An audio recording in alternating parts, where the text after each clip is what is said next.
स्वामी प्रसाद मौर्य ने किया जल्द ही अपनी नई पार्टी का ऐलान।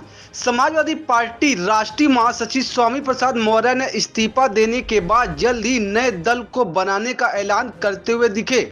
वहीं उनका कहना है, जो कुछ भी समाजवादी पार्टी ने मुझको दिया है वह सब मैं वापस कर रहा हूं। उनका कहना है कि अक्सर मेरे बयानों को निजी बयान बताकर भेदभाव कर रहे हैं। आने वाले समय में वहां कहां पर और किसके साथ होंगे। लोग अपनी राजनीतिक रोटियां सेकने की कोशिश कर रहे हैं। आरक्षण खत्म किए जा रहे हैं, लोकतंत्र की हत्या की जा रही है, देश की राष्ट्रीय संपत्ति को निजी हाथों में दिया जा रहा है। हम सिर्फ तमाशा देख रहे हैं। मेरी हैसियत राष्ट्रीय महासचिव की है, लेकिन मेरे साथ भेदभाव क्यों? मुझे ये नहीं चाहिए। उन्होंने कहा, मुझे सम्मान दिया तो मैं बताओ, समाजवादी पार्टी सम्मान देने की हैसियत में नहीं है।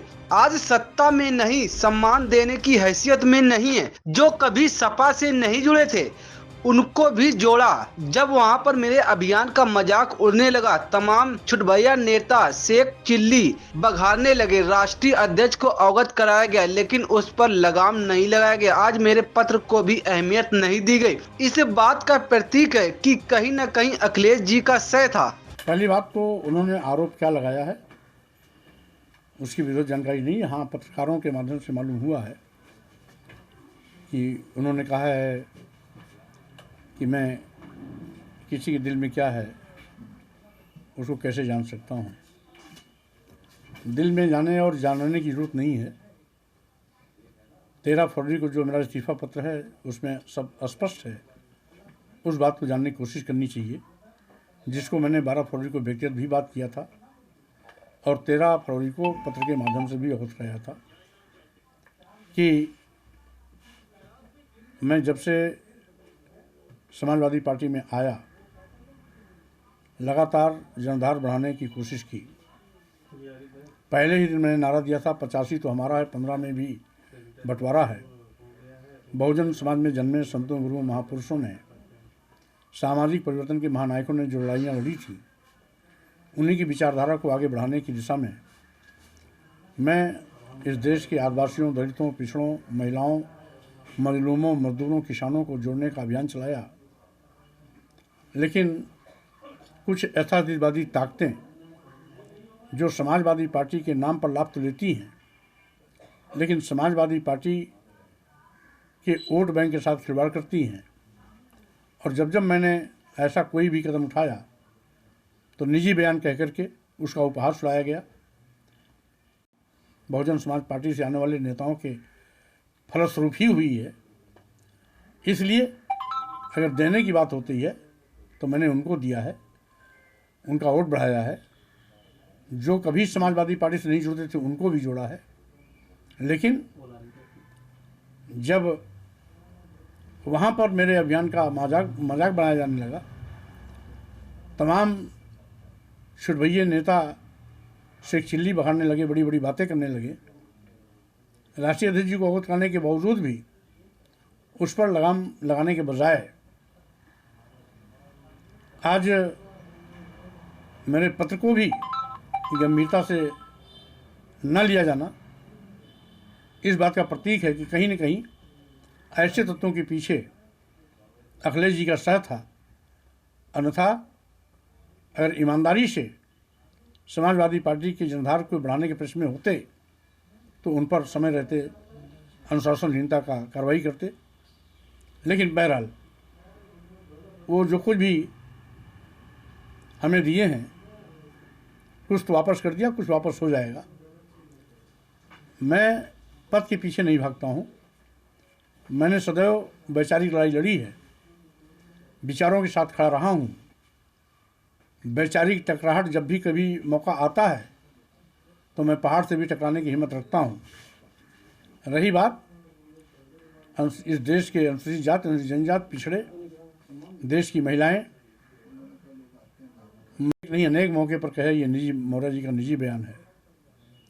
आखिर उनकी भी हैसियत एक राष्ट्रीय महासचिव की है, मेरी भी हैसियत एक राष्ट्रीय महासचिव की है। एक राष्ट्रीय महासचिव का बयान पार्टी का हो जाता है और दूसरे राष्ट्रीय महासचिव का बयान निजी हो जाता है। ये भेदभाव क्यों? अगर यही भेदभाव होना है तो ऐसा भेदभावपूर्ण पद मुझे नहीं चाहिए, क्योंकि मैं तो भेदभाव के खिलाफ लड़ता ही हूँ। मैं तो इस देश में जो विषमता है, जात पात छुआछूत ऊंच नीच का जो भेदभाव है, उस भेदभाव के खिलाफ लड़ाई लड़ रहा हूँ।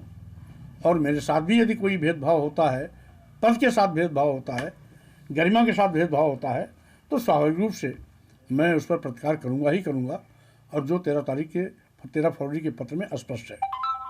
इसलिए रही बात, उन्होंने कहा कि मैंने सम्मान दिया, तो मैं ये बताना चाहता हूँ कि समाजवादी पार्टी आज सत्ता में नहीं है, सम्मान देने की हैसियत में नहीं है। और अगर देने लेने की बात आई तो 2022 के पहले समाजवादी पार्टी के पास मात्र 45 विधायक थे। मेरे आने के बाद समाजवादी पार्टी के विधायकों की संख्या 111 हो गई। समाजवादी पार्टी का जनाधार, जो समाजवादी पार्टी सरकार के दौरान भी नहीं था, वो 2022 के चुनाव में उनको मिला। 6.5% वोट की बढ़ोतरी हुई है। लोग अपनी राजनीतिक रोटियां सेकने की कोशिश कर रहे हैं। आज देश में बड़े पैमाने पर बेरोजगारी है, महंगाई है, गरीबी लाचारी है, अनुसूचित जात, अनुसूचित जनजाति और पिछड़ों के आरक्षण खत्म किए जा रहे हैं, जातिवार जनगणना की लंबे अरसे से मांग चल रही है, लोकतंत्र की हत्या की जा रही है, ईडी सीबीआई इनकम टैक्स का दुरुपयोग किया जा रहा है, देश की राष्ट्रीय संपत्तियों को निजी हाथों में भेजा जा रहा है। इन सारी चीज़ों को देखते हुए हमें जहाँ सड़क पर निकल कर लड़ाई लड़नी चाहिए, हम केवल घर बैठ करके तमाशा देख रहे हैं। अनुरोध करने के बावजूद भी उस पर एक कदम भी चलने की कोशिश नहीं की गई है। पार्टी के अंदर ही पदों में भेदभाव किया जा रहा है, और जो सेकुलर होने की दुहाई देते हैं लेकिन बीजेपी की पिच पर खेलने के आदी हैं, ऐसे लोगों से समाजवादी पार्टी का भला होने वाला नहीं है। तो स्वाभाविक रूप से आज मैं उन्हीं विचारों के लिए आज भी खड़ा हूँ, जिन विचारों के लिए समय समय पर मैं खड़ा था और आगे भी खड़ा रहूँगा।